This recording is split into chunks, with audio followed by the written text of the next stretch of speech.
Hello, this is All Groups Bible Lesson for this week. It's lesson 25. Pharaoh changes his mind. You'll need the packet in your work pages. In your work packet, you'll need the page Pharaoh changes his mind. There's 3 pages to it. There's a front and a back to this one, and then one more. So go ahead and get those for me. If you need to pause the video, that's okay. And we'll go ahead and we'll read as soon as you're ready.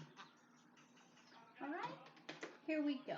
Now, if you remember our Bible lessons, usually we do them on Zoom, but there's a big homework component to that, meaning that there are some Bible verses in here that will answer some questions for you, and I need you to look those up at home. That's going to be the homework part of Bible for this.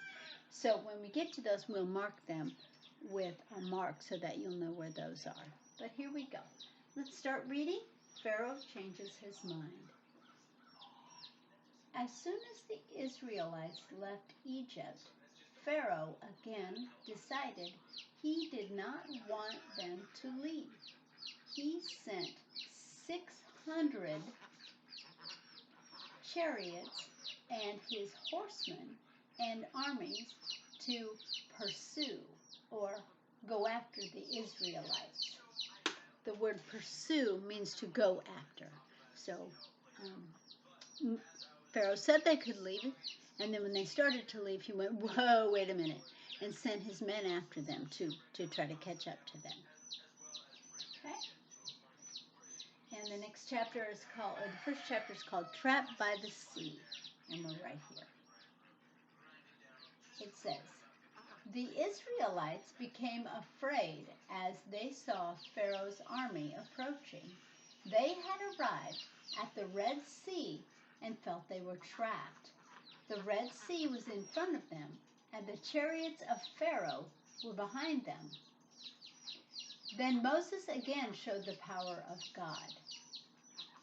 Read Exodus 14:21 through 22 and answer the questions about what happened. Let me circle that for you.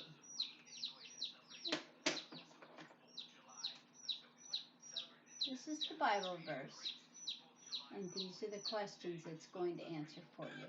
And this is going to be something that you're going to have to do on your own, looking up the Bible verse at home. There'll be homework for you. Try to picture you're finally getting out of Egypt, and you're going, and all of a sudden, boom, you run up against the Red Sea. And you turn around and look behind you, and there are all of the Pharaoh's armies behind you. So the Israelites were kind of stuck right in between. And at this point, something monumental happens. Let's find out what happens next.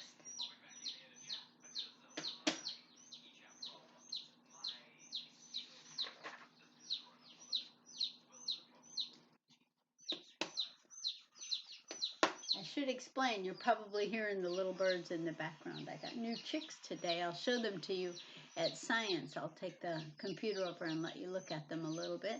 They're all girls, 6 little chicks. They're all different colors. They're so cute. So I'll show you at science time, but today we're just going to have to listen to them. All right, so the next section says, God shows his great power. Complete the following sentences by matching the items below. And we always want to read our choices first. Our choices say, A, by leading them with a cloud and with fire. B, 430 years. C, by the Red Sea. D, to free God's people. E, with his rod. And F, God used it to kill all of Pharaoh's army. All right, and now we're going to read our questions. Question 1 says, the Israelites had lived in Egypt for what? How many years? Right, 430 years. And if we look over here, that's letter B. So letter B goes up top. The B right there. The next one says, after the Passover, Pharaoh decided what? What did Pharaoh decide? He decided to free God's people. That was his decision. So that's letter D. God showed his care for his people. How? How did he lead them? With a cloud and with fire. That's how he led them in the day and in the night. That's letter A. Next one says the Hebrews were trapped. By what? Right, by the Red Sea. They were right up against the sea. The next one says God used Moses to make a path through the Red Sea. What did he use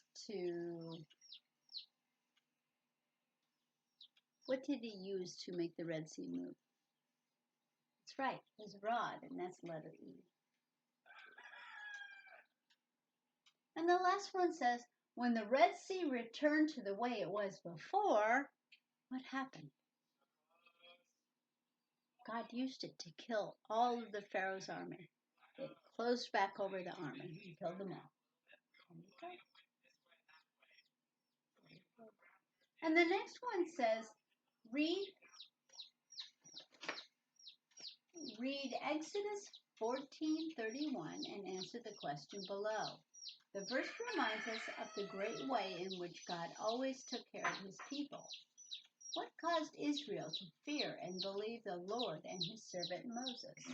We're going to find that again up here in Exodus 14:13. So this is your homework right in there. Okay? All right, now let's move on to the next page. The next page says, it's called fear, afraid, or trust.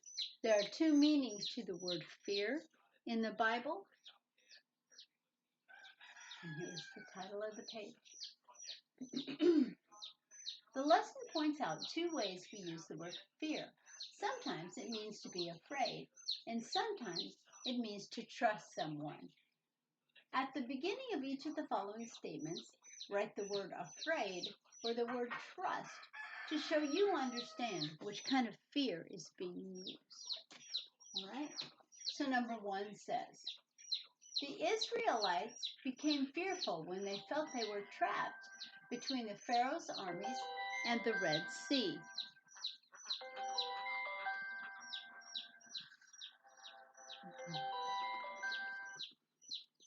That's my birds. And so right here, this is using the word afraid. A-F-R-A-I-D.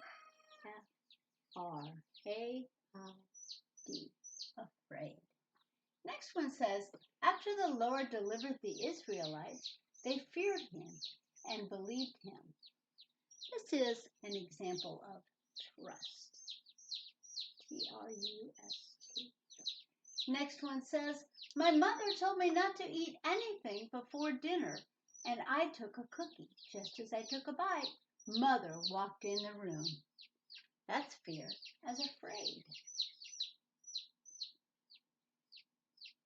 And we'll do one more, and then I'll let you finish this up. I was fearful as soon as Mother turned out the light. Then I began to pray and ask God to help me sleep peacefully. Well, this one is trust. And I'm giving you the last 4 to finish on your own. You've done a great job today. Look for a science video today, and have a great afternoon. Bye-bye.